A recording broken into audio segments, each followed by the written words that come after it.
quiero el divorcio. Las palabras, tajantes y definitivas, me impactaron justo cuando sacaba una bandeja de la cocina. Juliana había dejado los papeles del divorcio sobre la mesa del comedor. El plato que tenía en las manos se tambaleó y casi derramó sopa caliente sobre la invaluable alfombra persa. Levanté la vista atenita, casi esperando que sonriera y dijera que bromeaba. ¿De verdad había terminado mi cómodo trabajo? No había forma de que volviera a ganar tanto dinero. Debí de sentir incredulidad porque se frotó las scenes con irritación y sacó una tarjeta de crédito negra del bolsillo. Hay un millón de dólares en esta tarjeta. Considerelo una indemnización por los últimos 3 años, dijo con voz entrecortada. Si alguna vez te encuentras en seriosos problemas, aun puedes llamar. Te ayuda en lo que pueda. Hace un momento, se me encogía el corazón al pensar en perder mi trabajo de 10.000 al mes. Ahora, estaba bailando de alegría. AUNACI, era un profesional. Con una mirada de profunda reticencia, puse lentamente la bandeja sobre la mesa. Luego, con un movimiento suave, tomé la tarjeta y la guardé en mi bolsillo. De recuerdo, dije, con la voz cargada de falsa emoción. Podemos como una última vez. Mi esta noche. Tienes que comprometer con el puesto. Puse una cara de silenciosa tristeza, ocultando la alegría interior por mi repentina ganancia inesperada, incluso mientras lamentaba la pérdida de un trabajo tan ridículamente bien pagado. Juliana parecía aún más agitada, pero por una vez, no arremeció. En cambio, simplemente sacó una silla y se sentó. Nuestro acuerdo comenzó hace 3 años, durante mi tercer año de universidad, cuando trabajaba a tiempo parcial en una cafetería. Juliana vino un día, me miró y me ofreció 10.000 dólares al mes libres de impuestos por ser su esposo solo de nombre. Para un chico que ganaba quizás $1000 al mes, duda un segundo habría sido una profunda falta de respeto al dinero mismo. Firm un contrato en el acto y hice las maletas ese mismo día. Fuimos al ayuntamiento antes del atardecer. Aparte de entonces, viví una vida tranquila y aislada. Todo mi mundo giraba en torno a Juliana, y pasaba la mayor parte de mis días haciendo tareas domésticas en su empleo ático de Gold Coast. Habiendo crecido en el sistema, yo respetaba a mi benefactora.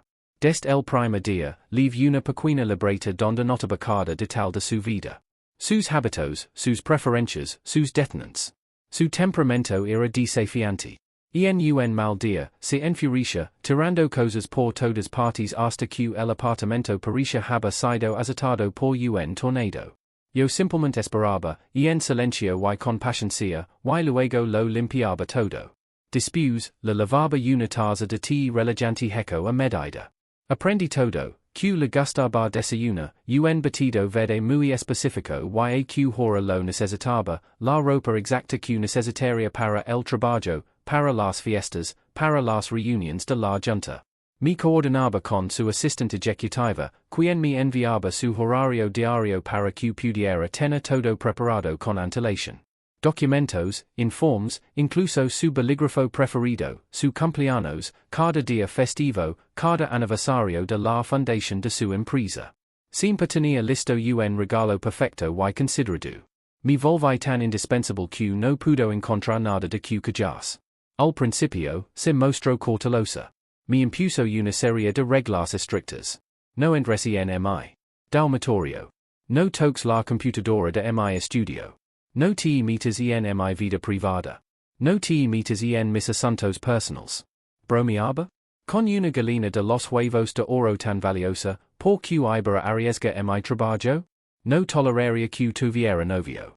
Probablemente también acabaría cuidándolo.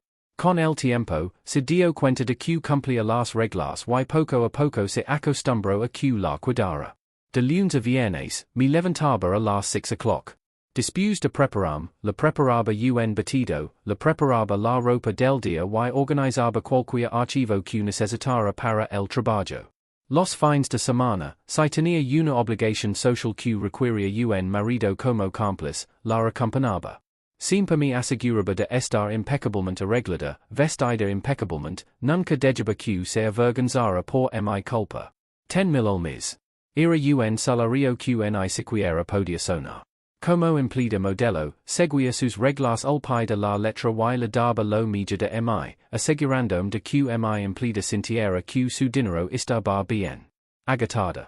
Mientras comíamos, Juliana no dejaba de mirar de reojo, intentando interpretar mi expresión. Una vez, hace mucho tiempo, llegó a casa de mal humor.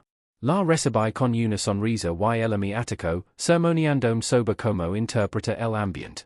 Cuando estoy molesta, se die cuenta de que lo último que quiero ver es a ti sonriendo. Aprendí la lección. Me convertí en una experta en sus microexpresiones. Podía adivinar su estado de ánimo con una sola mirada. En ese momento, su expresión era sombría, aciq mantuve la cabeza gacha, con el rostro convertido en una máscara de tristeza, y comí en silencio. Por mucho que me mirara, solo veía un hombre de luto. Después de cena, retira la mesa, lave los platos y fue a mi habitación a empacar. Sencha la mirada de Juliana sobre mi. No dejaba de pasear por la sala, con cara de cura dice algo, pero sin encontrar las palabras. Empaque mis cosas en una sola maleta.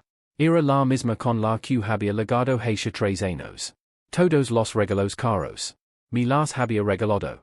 Las colo cuidadosamente sobre el escritorio. Y en realidad no eran mías. Es un último vistazo a la habitación. La extrañaria. Un lugar se siente como un hogar después de unos años, incluso uno temporal. Cuando beige con mi maleta, Juliana estaba sentada en el sofá fingiendo ver la tele, pero echando miradas furtivas hacia la escalera. En cuanto me vio, echo la cabeza hacia adelante. Me acerco y le tendí una pequeña caja de regalo elegantemente envuelta. Tu cumpleaños es en 3 días. Iba a dar esto entonces, pero supongo que no estar aquí. Feliz cumpleaños, Juliana. Entreabrió los labios, pero no emitió ningún sonido. Simplemente tomó la caja en silencio. Sabía lo que estaba pensando. Quería invitarme a su fiesta, pero Ethan Hayes, el que se escapó, había vuelto al pueblo. Su falso esposo no tenía cabida en esa celebración. Durante los 3 años, había asistido a algunas de sus cenas familiares. Los Croft eran ricos y no ocultaban su desprecio por una plebeya desconocida como yo. Al principio, sus padres ni siquiera me miraban. Juliana, para su crédito, siempre me defendió, discutiendo con ellos hasta que cedieron. Esa es la única razón por la que sobreviví. Sus padres empezaron a visitarme con más frecuencia cuando vieron lo meticulosamente que cuidaba de su hija. Poco a poco se fueron acostumbrando a mí. Su padre incluso me ofreció un puesto en Industrias Croft y a Juliana lo rechazó de inmediato.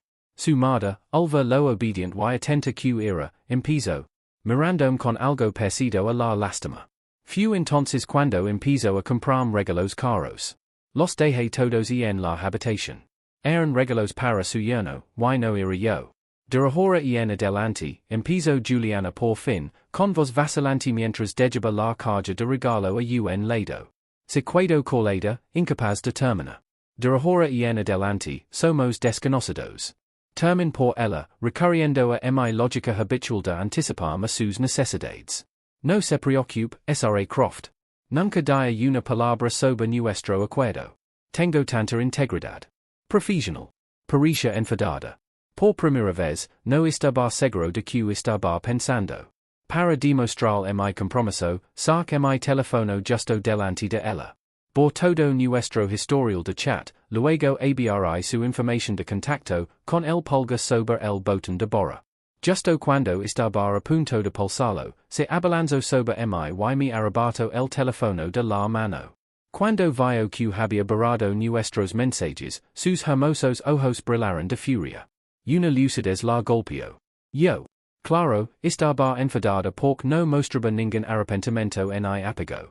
Juliana Croft, una mujer que lo tenía todo, éxito, belleza, poder, no soportaba la idea de que me marchara sin mirar atrás. Era un insulto a su orgullo. Dejé caer los hombros y mi voz se convirtió en un susurro abatido. No quiero pero sé que no puedo cuidarme. Es mejor que olvidemos estos 3 años. Su expresión se suavizó un poco. Al ver que su contacto seguía en mi lista de favoritos, me devolvió el teléfono. no lo bores. Pude que necesite contactar por algo. Quedatello. Un destello de esperanza se asomo a mis ojos. La actriz consumada. Paricio funciona. Su mirada se volvió un poco más cálida. Dudo un momento y luego pregunto, ¿tienes don cuidado? ¿Puedo organizar algo y un trabajo? ¿Puedo ayudarte a encontrar uno? ¿Qué quieres hacer? Nigue con la cabeza sin responder. ¿Bromeas? Con la indemnización que me acabaste dar, para que iba a necesita otro trabajo? Soy huérfana y no tengo a nadie que la mantenga. Esto me basta para vivir cómodamente el resto de mi vida. No soy una mula que disfruta sufriendo por el simple hecho de sufrir. Vamonos, dijo Juliana, cogiendo las llaves del coche de la mesa y poniendos los zapatos en la puerta. La segui y me sentí en el asiento del copiloto, con una oleada de vértigo en el pecho. Después de todo este tiempo girando a su alrededor, por fin era libre. Era hermosa, sin duda, pero era fría como el hielo y tenía un temperamento volcánico. Quien la quisiera, podía tenerla. Yo estaba fura. Conseguimos la sentencia de divorcio en el ayuntamiento rápidamente. Con los papeles firmados en la mano, exhalé un largo y lento suspiro. Era libre. Me despedí de Julián cortésmente y me guié para un taxi, pero me detuvo con el seno fruncido. Sabes, aún podríamos ser amigas. Me lo dijo. Para volver al coche. Se quedó ali sentada un buen rato, con la mirada fija al frente, sin arrancar el motor, antes de volver a hablar de repente. De recuerdo, dije, empezando a ser más parco en palabras. El contrato había terminado. Y no tenía que fingir. Le di una dirección en la zona norte. Al llegar a la calle que conocía, me animé al instant. Para mi sorpresa, Juliana miró su reloj, salió del coche y empezó a caminar conmigo. ¿No tienes que ir a trabajar? Pregunté. Era conocida por su obsesión con su horario. Hoy no es urgent. Quiero ver don te alojas. ¿Hay algún problema? No vivo aquí, dije, con un tono más frío de lo que pretendía. Solo estoy de visita. No quería volver a caer en su círculo. Cuando me detuve frente al viejo edificio de ladrillo del hogar don Crechi, me miró con una expresión de auténtica sorpresa, como si se diera cuenta por primera vez de don venía. Claro que nunca me había preguntado, ¿creciste aquí? Sí. Viví aquí más de una década. Vuelvo de visita cuando puedo. ¿Has intentado alguna vez encontrar a tus padres biológicos? No. Si quisieran encontrarme, y lo habrían hecho. Obviamente no me necesitan en sus vidas, ACIQ, por que iba obligalos. Después de eso, volvió a guardar silencio. Me acompañó mientras saludaba al personal y hice una donación discreta, un cheque de $50,000 para la directora, mi madre sustituta. Cuando estaba lista para Juliana insistió en levarme. Mejor un Uber, ACIQ no discutí. Me seguió hasta un destartalado edificio de 6 pisos sin ascensor. La pintura blanca de las paredes del pasillo estaba amarillenta y descascarada. Arrugó la nariz ante el alea a humedad, su costoso traje de alta costura y sus tacones negros estaban completamente fuera de lugar mientras subía las escaleras detrás de mi. Abri la puerta de un viejo apartamento y una ola de air húmedo y viciado numbers inundo. Juliana se tapó la nariz. Entra y abri todas las ventanas de golpe. Cuando el director me encontró, esto era todo lo que tenía. Una llave con una dirección, le expliqué. Debían de ser mis padres. Lo investigó, pero la pista se perdió. Nadie sabía a dónde iba el dueño. Revise rápidamente un piso y solo entonces entró. Había estado ali varias veces a lo largo de los años, buscando alguna pista sobre mis padres, pero el lugar estaba escéptico, sin rastro de que alguien hubiera vivido ali. Los muebles estaban todos cubiertos con sábanas, pero nunca me había alejado. Una parte de mi sencha que si mis padres no me querían, yo no quería sus cosas. ¿Vas a vivir aquí? Pregunto, con cara de no poder esperar a us. No, solo vine a verlo una última vez, y estoy aquí. Este lugar era una reliquia de un pardu que por fin estaba lista para dejar atrás. Antes de empezar mi nueva vida, quería venir aquí una última vez para despedirme. Y le había dado una llave de repuesto a la directora del hogar comunitario, diciendo que qualquia nino que cumplirá la mayoría de edad y necesitará un lugar podia cuidarse aquí. No volvería.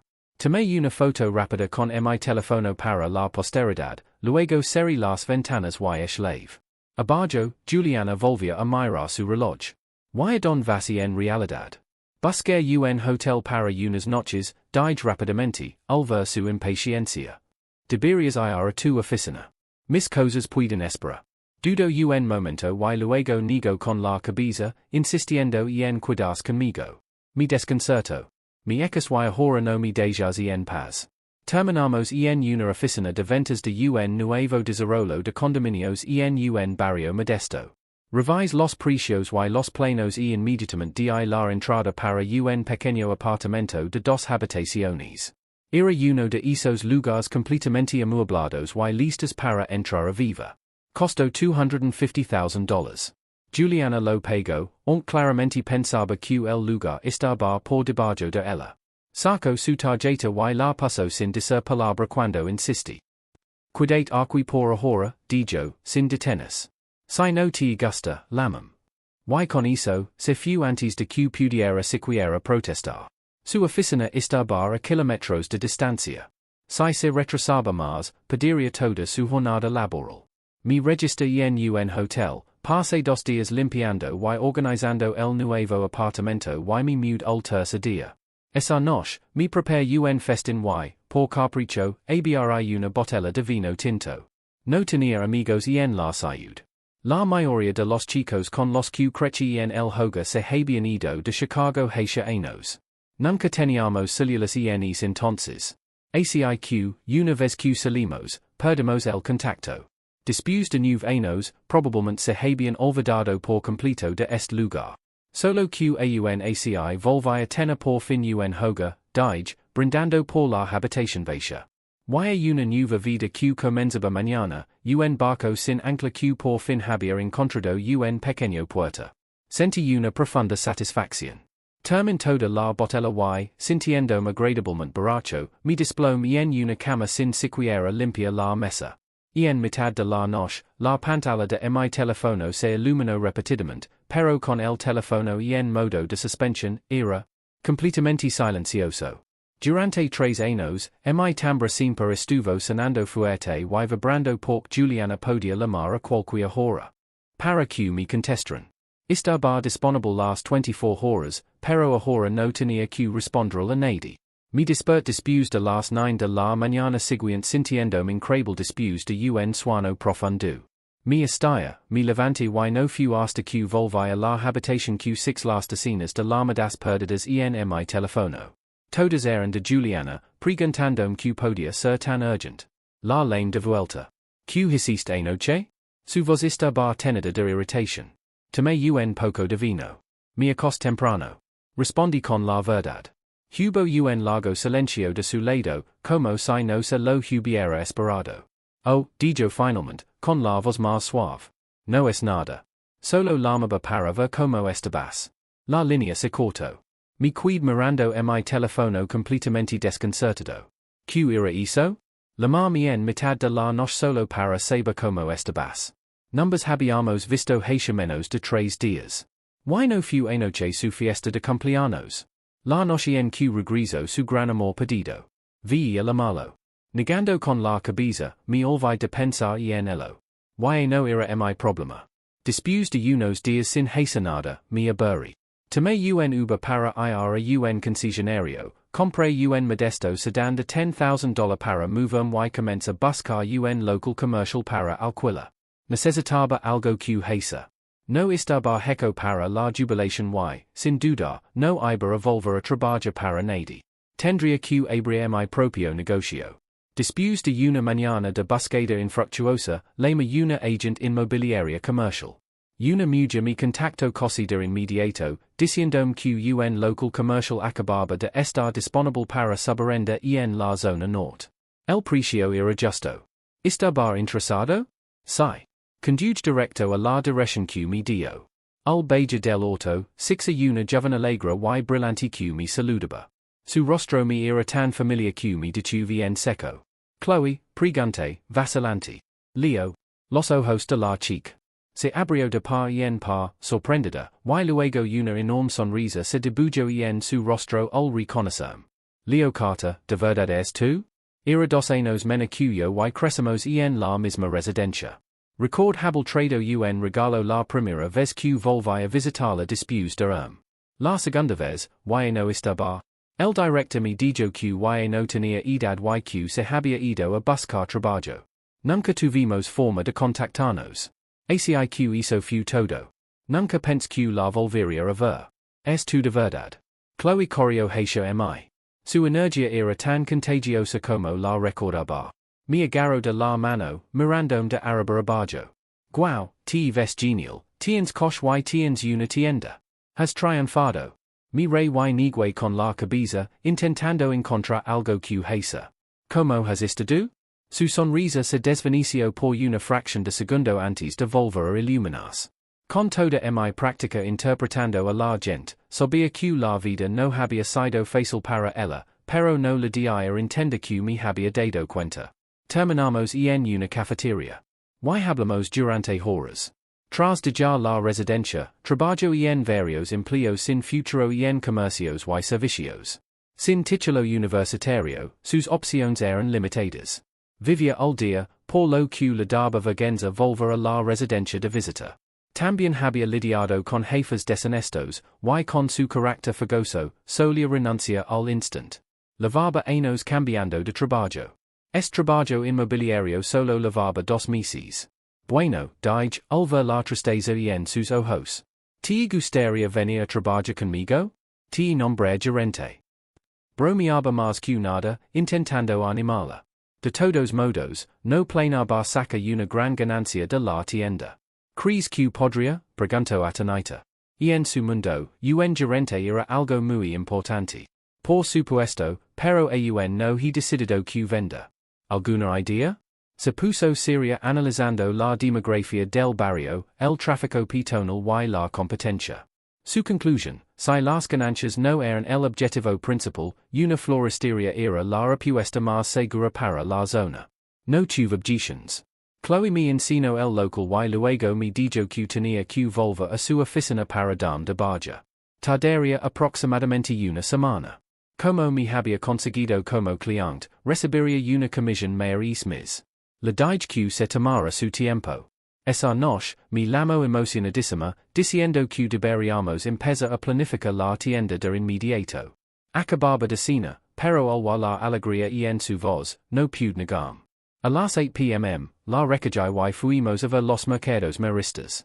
Un repartida canoso, después de que le diera un par de billets de 20, numbers dijo que las verdaderas ofertas estaban en los suburbios, directamente de los agricultores. Comprar aquí en la ciudad significaba pagar un margen enorme los intermediarios. No cerramos ningún trato esa noche, pero aprendemos mucho. La liva un puesto de tacos nocturno para celebrar. Después de tomarnos una cerveza cada uno, me di cuenta de que había ido en coche. Numbers miremos, atenitos por un segundo, y luego numbers echamos a reír. Terminamos tomando unas cuantas más, y luego volvimos a mi apartamento a trompicones, apoyándonos el uno en el otro. Por suerte, no estaba lejos. Por supuesto, no pasó nada. Solo estábamos exhaustos. Prácticamente numbers desplomamos en cuanto cruzamos la puerta, ella en el sofá, yo en el suelo. Cuando despertamos, doloridos y desorientados. Simplemente numbers miremos y numbers reímos de nuevo. Numbers sentimos como niños de vuelta en el hogar sin preocupations. Ahora tienes tu propio lugar. Es increíble, Leo, dijo Chloe mientras desayunábamos, con su voz lleno de felicidad genuina y un poco de envidia por ella. Tiene una casa propia aún era un sueño lejano. Y lo lograrás, Jeffa, dije con una sonrisa. Tendrás un lugar como este enseguida. Estuve a punto de bromear, pero me contuve. Somos amigas desde hace años, pero había perdido mucho tiempo. Me no prisiona. Pense por un segundo que ibas a decir que podía ser tu novia y que me darías la mitad. Ella respondió tan despreocupada y directa como siempre. Hoy, si te ofreces, pude que acepte, dije. Siguiendo la corriente. Me había enamorado de ella cuando éramos niños. Ira como si un cacarito adora lo suyo. Pero ahora, después de todo, al volver a vela, la sensación era mucho más clara. Esta vez, fu ella quien se sonrojó. Mi lanzo una mirada fulminante y se quedó colada. Sus mejillas se inflaron durante el resto de la comida. Era adorable. Al salir para el trabajo, se detuvo en la puerta. Esa fu una oferta bastante floja, Carter, murmuró, y salió corriendo antes de que pudiera responder. Al vela huir, sonre. Solía seguirme como una pequeña sombra. Todos los demás niños intentaban que jugar con ella, pero ella solo quería estar conmigo. La niña delgada, record, se había convertido en una mujer hermosa, y es vago amor de la infancia se sentía muy real. Unos días agitados después, la floristeria, petal and stem, estaba lista para su gran inauguración. Chloe había cobrado su comisión y se había convertido oficialmente en mi gerente, supervisando a dos dependientes a tiempo parcial. El día anterior, me arrastró a un centro comercial cercano para repartir folletos con un descuento por la gran inauguración. Gracias a sus esfuerzos, el negocio iba sorprendentemente estable. Estábamos en medio de la hora punta de la mañana cuando entró un joven apuesto. Ethan Hayes. Lo reconocí al instant por las fotos que Juliana guardaba. Siempre conservas una imagen clara del gran amor no correspondido de tu benefactor. Le propongo matrimonio a Juliana Croft, anuncio, apenas me miró con un tono despreocupado y de preocupado. Hizo un pedido de $20,000 para un arreglo floral elaborado.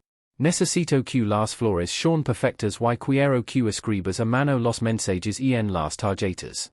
Lo primero que pensé, por favor, que haya más ricos tantos como este en el mundo. Acepta inmediato. Escribirle algunas notas de amor. Por esa cantidad de dinero, le escribiría un poema épico. Para nuestro primer pedido grande, hago casi cualquier cosa. Y una cosa más, dijo al has que el ramo principal sea un más bonito. Juliana lo lavara. Después de todo, no hay problema, ya sintiendo. Este pedido cubriría nuestros gastos de los próximos 3 meses. Después de acompañar al rico idiota, Chloe me miró como si fuera un mago. Me encogí de hombros con indiferencia y ambas numbers ecamos a reír. 2 días después, encargué que me entregaran las flores en la plaza frente al edificio de oficinas de Juliana en el centro. Todo se estaba transmitiendo en directo en la pantalla gigante del edificio frente a nuestra tienda.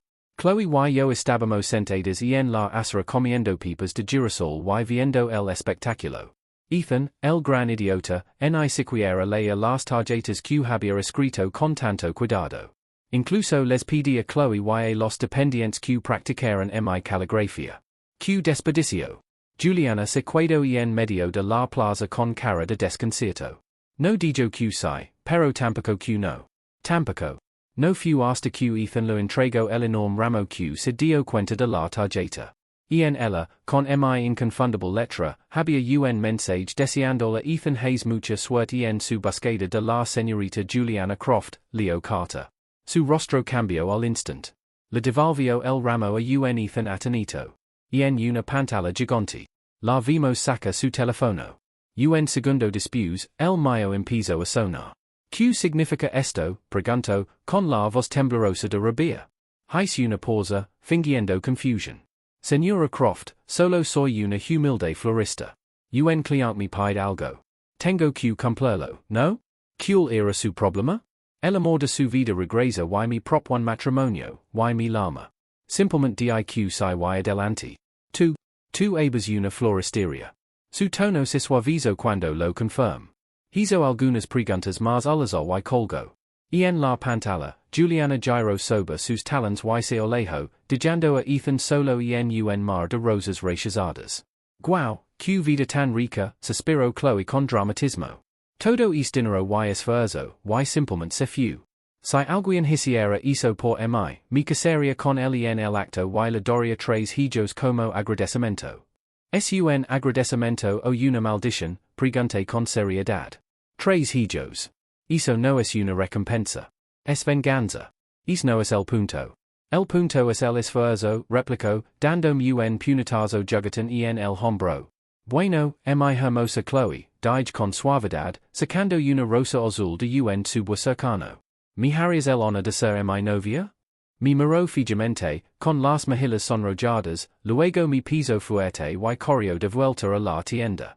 Grite, saltando sobre un pie mientras las dos dependientes se reían disimuladamente detrás del mostrador.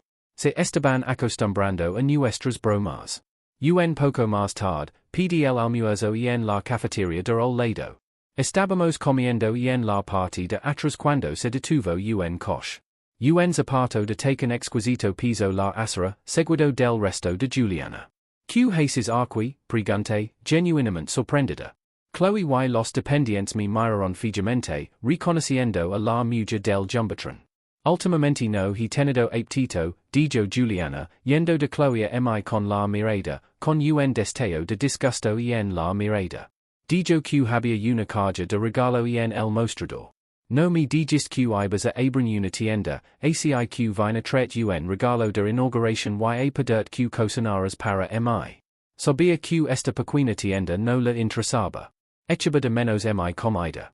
La habían mimado toda la vida y era increíblemente exigente. Me había costado mucho dominar su paladar. Por supuesto, no se adaptaría de la noche a la mañana. Ella era la benefactora que me había preparado para la vida. No podía negarme una petición tan pequeña.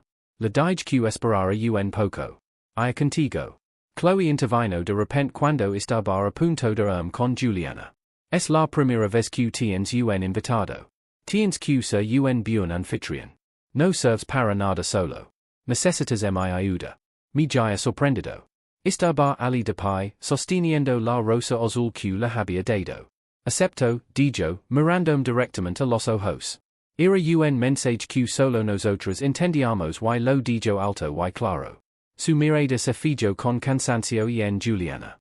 ¿Segura? Pregunté siguiendo el juego. Estoy seguro. Al ver nuestro intercambio, la expresión de Juliana se ensombreció. Wow. Espera, dije agitando las manos frenéticamente. Pensamos en esto. Esta sería mi primera novia. No podemos ser tan casuals al respecto. Por un segundo, el rostro de Chloe decayó, pero luego escuchó mi explicación y su expresión se iluminó. Levantó la barbilla, dando a Juliana una mirada triunfante y desafiante. Las lleva ambas de vuelta a mi apartamento. Chloe, que había estado un par de veces, entró como si fuera la dueña del lugar. Juliana me miró con los ojos entrecerrados, pero me siguió sin decir palabra. Tenía una ligera sospecha de lo que paraba por su cabeza, pero descartó la idea por ridícula. Y en la cocina, apartía Chloe con cuidado. No tenía ni idea de lo exigente que era Juliana con la comida. Chloe sorbió y se conformó con ser mi chef de lujo mientras Juliana observaba desde la puerta. Su humor empeoraba cada minuto, pero luego hizo un recorrido por el apartamento y vio que estaba claramente acondicionado para una sola persona. Su rostro se relajó y comió despacio, saboreando cada bocado, algo que nunca hacía. Cuando terminó, me pidió que la lavara a casa. Estuve a punto de negarme, pero entonces me hizo una oferta, me pagaría $10,000 al mes solo por cocinar. Ni siquiera tenía que ir a su casa. Podía pedir que me la levaran. Las palabras acepto estaban en la punta de mi lengua, pero Chloe me tiró de la manga y dude. La mirada de Juliana hacia Chloe era abiertamente hostil. Chloe me devolvió la mirada, sin miedo. El crepitaba de tensión. Empezar intenta romper la tensión. Ambas cabezas se volvieron hacia mi, sus miradas asesinas me colaron al instant. ¿Puedo hablar contigo un minuto? Preguntó Juliana con voz urgente. Chloe no dijo ni una palabra, pero me dirigió la misma mirada suplicante y con los ojos abiertos que usaba de niña cuando realmente quería algo. Siempre funcionaba. En solo 5 minutos, Juliana puso una extraña nota de vulnerabilidad en su voz. No te haré perder el tiempo. Fue difícil negarme. Te acompañó a la salida, suspira, cediendo. Nunca estuve enamorada de Ethan, dijo mientras bajábamos las escaleras. Creo que me di cuenta el día que te mudaste. Me arrepentí al instant. Durante 3 años, me enamoré lentamente de ti sin siquiera darme cuenta, continuó. Pero en cuanto te fuiste, lo entendí. En esa fiesta de cumpleaños iba a invitar para presentar a mis amigos como mi verdadera pareja. Me dio un vuelco el corazón. Mi loca sospecha. Era verdad. No contestaste el teléfono esa noche. Entonces me di cuenta de que eras la única persona en mi mente. Apenas escuché una palabra de lo que Ethan me dijo. Simplemente la una.